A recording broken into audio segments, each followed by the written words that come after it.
October 8th. Drew more lines in my head last night and this morning, but before I'd created a satisfactory picture, we had a caller. I barked twice when the door chime sounded because it was expected of me. The master went to the door and I followed.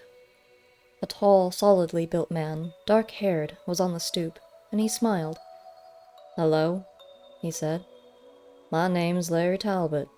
I'm your new neighbor, and I thought I'd come by and pay my respects." "Won't you come in and have a cup of tea with me?" Jack said. "Thank you." Jack led him into the parlor and seated him, excused himself, and went to the kitchen. I stayed in the parlor and watched.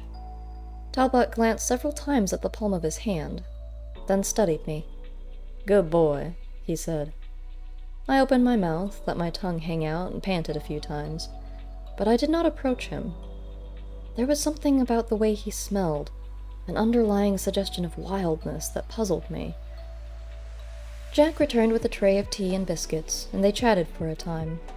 About the neighborhood, the weather, the recent rash of grave robbings, the killings.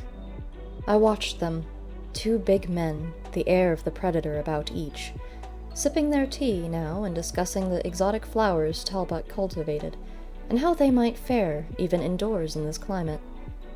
Then came a terrible crash from the attic. I departed the room immediately, bounding up the stair, swinging around corners. Up another stair. The wardrobe doors were open. The thing stood before it. "Free," it announced, flexing its limbs, furling and unfurling its dark, scaly wings. "Free!" "Like hell," I said, curling back my lips and leaping. I caught it directly in the midsection, knocking it back into the wardrobe again. I slashed twice, left and right, as it sought to seize me. I dropped down and bit one of its legs. I roared and threw myself on it again, slashing faceward. It drew back, retreating to the rear of its prison, leaving a heavy scent of musk in the air. I shouldered the doors shut, reared up, and tried to close the latch with my paw. Jack entered just then and did it for me. He held his knife loosely in his right hand. "You're an exemplary watchdog, Snuff," he stated. A moment later, Larry Talbot came in. "Problems?" he said. "Anything I can help with?" The blade vanished before Jack turned. "No, thank you," he said. "It was less serious than it sounded. Shall we return to our tea?" They departed. I followed them down the stairs, Talbot moving as silently as the master. I had a feeling, somehow, that he was in the game, and that this incident had persuaded him that we were too. For as he was leaving, he said, "I see some busy days ahead, before this month is out. If you ever need any help, of any sort, you can count on me." Jack studied him for several long moments, then replied, "Without even knowing my persuasion?" "I think I know it," Talbot answered. "How?" "Good dog you've got there," Talbot said. "Knows how to close a door." Then he was gone. I followed him home, of course, to see whether he really lived where he said he did. When I saw that he did, I had even more lines to draw. Interesting ones now, though. He never turned and looked back, yet I knew that he could tell I was behind him all the way. Later, I lay in the yard, drawing my lines.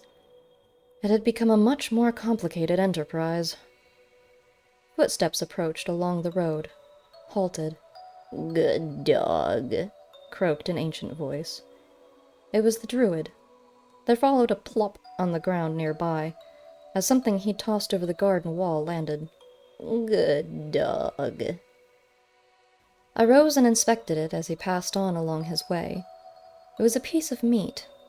Only the most wretched of alley hounds might not have been wary. The thing reeked of exotic additives. I picked it up carefully, bore it to a soft spot beneath a tree, dug a hole there, dropped it in, covered it. "Bravo!" came a sibilant voice from above. "I didn't think you'd fall for that one." I glanced up. Quicklime was coiled about a branch overhead. "How long have you been there?" I asked. "Since your first visitor came by. The big one. I'd been watching him. Is he in the game?" "I don't know. I think he may be, but it's hard to tell. He's a strange one.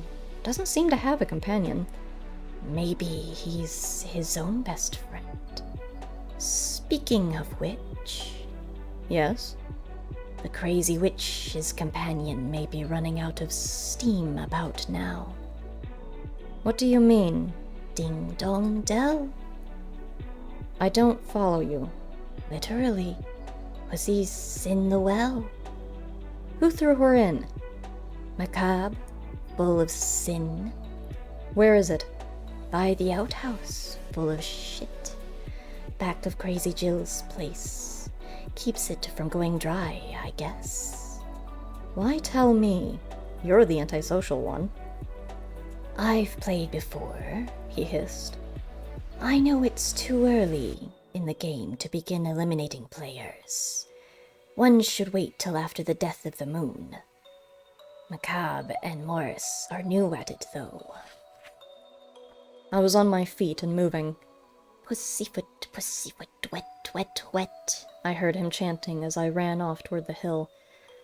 I mounted the hill and raced down it toward Crazy Jill's, the landscape flowing to a blur about me. I pushed my way through a hedge when I reached her place, sought quickly, located the rooted and rock-girt structure, bucket on its rim.